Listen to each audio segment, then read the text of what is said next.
এই টকটকে লকলকে লাউ শাক দেখিয়ে আমি খালি ভাবতেছি যে এটা দিয়ে কী রান্না করব, ভর্তা করব, ভাজি করব নাকি চচ্চড়ি করব। তো লাস্টে ভেবে যে ভাবলাম যে এটা দিয়ে চচ্চড়ি বানিয়ে ফেলি। তো যেই ভাবনা সেই কাজ শুরু।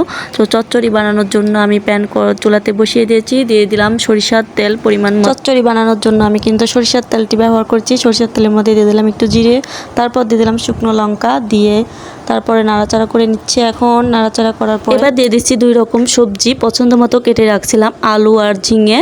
তো আলু আর ঝিঙেটা এখন আমি তেলের মধ্যে দিয়ে একটু ভাজা ভাজা করে নিচ্ছি। এখন এর মধ্যে দিয়ে দিলাম পরিমাণ মতো লবণ, তারপর দিয়ে দিচ্ছি হলুদ আর লবণ দিয়ে ভালো করে আবারও ভেজে নেব। এখন আমি এর মধ্যে দিয়ে দিলাম একটি স্পেশাল মশলা। তো স্পেশাল মশলা বলতে এর মধ্যে আমি অ্যাড করেছি সরিষা বাটা, কাঁচামরিচ বাটা আর জিরা বাটা। তো এখন দিয়ে দেওয়ার পর ভালোভাবে সবজির সঙ্গে মিশিয়ে নিচ্ছি।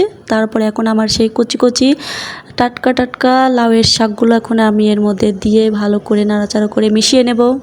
তো দিয়ে দিলাম লাউ শাক দিয়ে এখন ভালোভাবে নেড়ে চেড়ে নিচ্ছি। সবজি আর লাউ মশলার সঙ্গে এখন লাউ শাকটার মেশামেশির পালা। তো সব কিছুর সঙ্গে লাউ শাকটাকে ভালোভাবে নাড়াচাড়া করে মিশিয়ে নিলাম।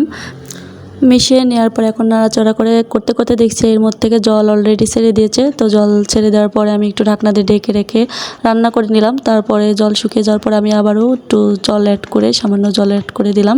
অ্যাড করে নাড়াচাড়া করে ফুটিয়ে নামিয়ে নিলেই কিন্তু আমাদের এই লাউ শাকের চচ্চড়িটা রেডি হয়ে যাবে। এখন এটাকে ঢাকা দিয়ে আরও কিছুক্ষণ ভালো করে ফুটিয়ে রান্না করে নেব। তো লাউ শাকের চচ্চড়ি খেতে কার কার পছন্দ সেটা কমেন্ট করে অবশ্যই বলবেন।